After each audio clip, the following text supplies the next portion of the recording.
Durante el sexenio de Felipe Calderón, hubo dos hombres que sin lugar a dudas fueron los más cercanos y por lo consiguiente poderosos de ese gobierno, los panistas Juan Camilo Mouriño y Genaro García Luna. Mouriño murió de manera trágica, mientras que Genaro García Luna se encuentra preso en Estados Unidos por 4 delitos, 3 cargos por conspiración para traficar drogas a Estados Unidos y uno por mentir bajo juramento sobre su relación con el narcotráfico. Juan Camilo Mouriño Terrazo fue el primer secretario de Gobernación de Felipe Calderón. Nacido en Madrid, España, su familia emigró a México y a los 18 años adoptó la nacionalidad mexicana. Los negocios de la familia crecieron y entonces llegó la bonanza. Juan Camilo, a quien su familia le llamaba cariñosamente Iván, estudió la licenciatura en Economía en la Universidad de Tampa, Florida, y realizó una maestría en Contaduría con especialidad en Finanzas por la Universidad Autónoma de Campeche.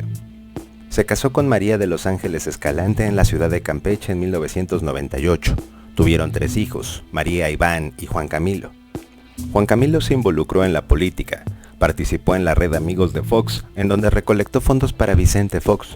Fue diputado del Congreso de Campeche y luego diputado federal por la vía plurinominal de la 53 legislatura. En 2003, al terminar su encargo como legislador, fue nombrado por el presidente Fox como asesor titular de la Secretaría de Energía. En ese entonces era Ernesto Martens Rebolledo. Sin embargo, meses más tarde, Felipe Calderón Hinojoso ocupó dicho cargo. Ahí fue donde se fortalecieron los lazos entre Calderón y Mouriño. En 2004, Felipe Calderón nombró a Mouriño Terraza como subsecretario de Electricidad. Al año siguiente, ambos renunciaron al mismo tiempo a su cargo. En ese año, Juan Camilo Mouriño coordinó la pre-campaña presidencial de Felipe Calderón y ya en la candidatura presidencial fue nombrado coordinador de campaña. Sin embargo, Mouriño terminó cediendo su lugar a Josefina Vázquez Mota. Tras el triunfo de Calderón como presidente electo de México en julio de 2006, Mouriño fue designado coordinador general del equipo de transición y a partir del 1 de diciembre de 2006 ocupó el cargo de jefe de la oficina de la presidencia. Ya para el 16 de enero de 2008, el presidente Felipe Calderón lo nombró secretario de Gobernación en sustitución de Francisco Ramírez Acuña. Mouriño Terrazo era el hombre más cercano a Calderón. Una de las prioridades de Mouriño como nuevo titular de la Segop fue impulsar la reforma energética, por la que la izquierda mexicana lo acusó de haber beneficiado a su familia con contratos de petróleos mexicanos para la empresa Ivancar S.A., cuando era diputado y después funcionario de la Secretaría de Energía. Pero la Suprema Corte eximió de toda culpa a Mouriño. El 4 de noviembre de 2008, Juan Camilo Mouriño viajaba de San Luis Potosí a la Ciudad de México en un avión Learjet 45. Venía acompañado por otro de los hombres más importantes del sexenio de Calderón, José Santiago Vasconcelos, el zar antidrogas. Una vez en el cielo de la capital del país, la aeronave presentó fallas y se desplomó en uno de los cruces más transitados de la ciudad, en Montepolvix y Ferrocarril de Cuernavaca, en la colonia Lomas de Chapultepec, a unos pasos de prolongación de Paseo de la Reforma. La explosión del jet y de algunos automóviles alcanzados por las llamas dejó un saldo oficial de 13 personas muertas, entre ellas Juan Camilo Mouriño, Santiago Vasconcelos y algunos transeúntes que pasaban por el lugar, y 40 personas lesionadas, algunas de gravedad debido a las múltiples quemaduras que sufrieron. De acuerdo con el informe presentado un año después del accidente por la Comisión Investigadora y Dictaminadora de Accidentes de Aviación, se determinó que la causa de la caída de la nave fue la pérdida de control a baja altura y posterior impacto de la aeronave con el terreno. Pero 10 años después del accidente, el semanario Proceso reveló que según el peritaje de la Procuraduría General de la República, el accidente se debió a una falla técnica y no a una turbulencia de estela provocado por un Boeing 767. Según lo publicado por Proceso, antes de iniciar el viraje final hacia el aeropuerto de la Ciudad de México para el aterrizaje, la aeronave cambió su trayectoria y giró bruscamente a la derecha sobre su eje longitudinal para quedar invertido o casi invertido. En ese momento los tripulantes realizaron una maniobra que buscaba enderezar la nave, pero el acelerado descenso los llevó a impactarse en tierra en una trayectoria casi contraria a la que llevaba poco antes. Juan Camilo Mouriño fue despedido con un funeral de Estado en el Campo Marte. Su muerte afectó gravemente a Felipe Calderón, ya que lo consideraba un hermano. El mandatario nombró entonces a Francisco Blake Mora como secretario de Gobernación en sustitución de Mouriño Terrazo. Pero Anabel Hernández aseguró que el avionazo donde murió el exsecretario de Gobernación Juan Camilo Mouriño fue perpetrado por el cártel de Sinaloa, pues el expresidente Felipe Calderón no cumplió con un acuerdo con Ismael El Mayo Zambada. Felipe Calderón ordenaba los acuerdos con el cártel de Sinaloa, quien se enfrentaba ya con el cártel de los Beltrán Leiva. La versión a la que tuvo acceso Anabel en su momento es que incluso el propio Felipe Calderón le dijo a los familiares de Mouriño que había sido un ataque orquestado por el crimen organizado, reiteró Hernández. Descartó que la muerte de Juan Camilo Mouriño haya sido fraguada por el exsecretario de Seguridad Pública Genaro García Luna, pero recordó que en octubre de 2008 fue detenido un hermano de El Mayo Zambada. El Rey Zambada, el hermano del Mayo, fue detenido en la Ciudad de México por un grupo de la entonces Agencia Federal de Investigaciones. Esta ya no estaba apoyando ni protegiendo al Chapo, ni a Guzmán, ni al Mayo Zambada, porque los habían traicionado y se habían ido del lado de los del cártel de los Beltrán Leiva. Dijo que una parte del gobierno federal de Felipe Calderón se volvió leal al cártel de Sinaloa y otra a los Beltrán Leiva. El propio Mayo Zambada habría llamado al presidente de la República y le habría dicho: «Oigan muchachos, ustedes trabajan para mí, tienen que soltar a mi hermano», comentó. La versión que dieron las autoridades sobre el accidente aéreo fue que ambos pilotos carecían de formación suficiente para manejar la aeronave y que el accidente ocurrió por una serie de errores.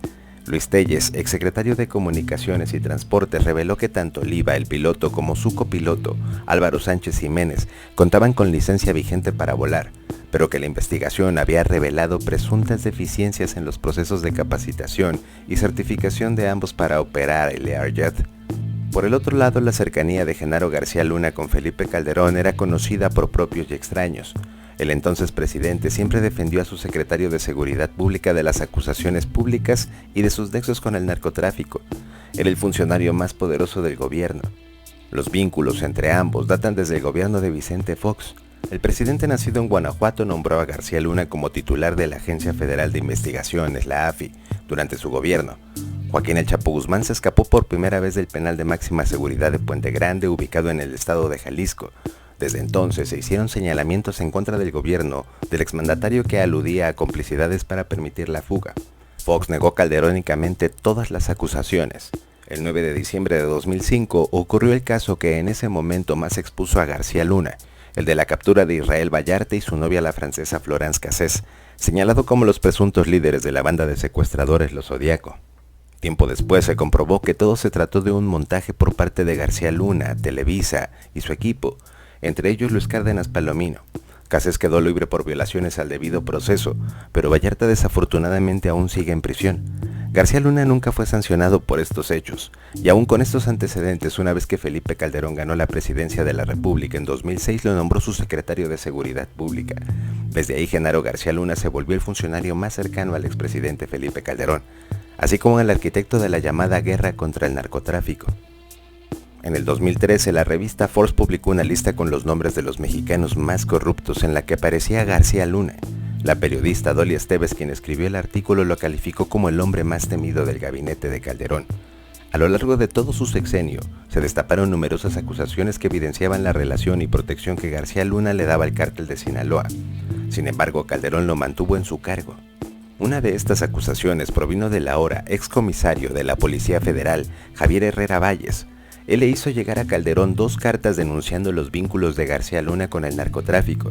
Sin embargo, la respuesta fue diferente a la que esperaba. Fue acusado de delincuencia organizada y permaneció encarcelado 3 años. Casi al final del sexenio de Calderón, el narcotraficante Edgar Valdés Villarreal, la Barbie, envió una carta al diario Reforma en el cual acusó al mandatario y a García Luna de tener vínculos y recibir dinero del narcotráfico. Pero García Luna era intocable.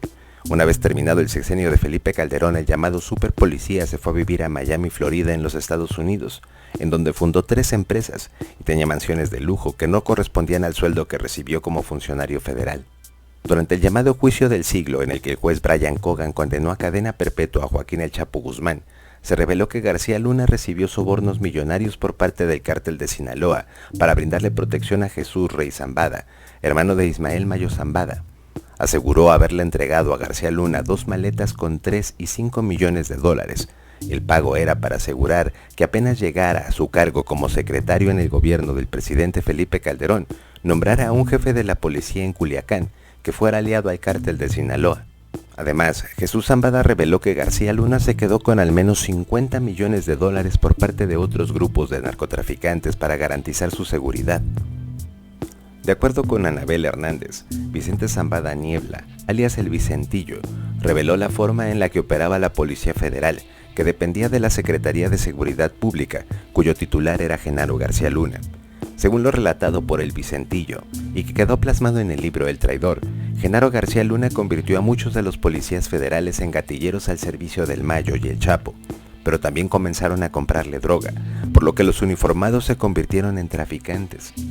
En noviembre de 2018, y casi a la par del juicio en contra de Joaquín Archibaldo Guzmán Loaera el Chapo en una corte de Nueva York, se llevó a cabo otro proceso judicial pero en la corte del Distrito Norte de Chicago, Illinois.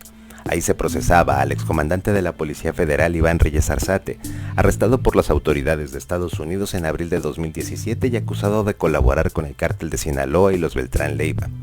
Cuando se presentó un testigo clave, Sergio Villarreal Barragán, alias El Grande, lugarteniente del cártel de los hermanos Beltrán Leiva, el narcotraficante reveló que Genaro García Luna y su compadre Luis Cárdenas Palomino colaboraban para el cártel de Sinaloa y los Beltrán Leiva, cuando ambos estaban en la Secretaría de Seguridad Pública Federal durante el sexenio de Felipe Calderón. En lo personal me indigna leer al alcohólico que tuvimos por presidente en Twitter porque pareciera que se le olvida todo esto y no se resigna a pasar a la historia como lo que es, un presidente espurio que dejó a México en llamas, destruido, uno de los peores presidentes de la época moderna dado al daño estructural que le hizo al país y del cual aún sufrimos consecuencias. El que no conoce su historia está condenado a repetirla. Prohibido olvidar.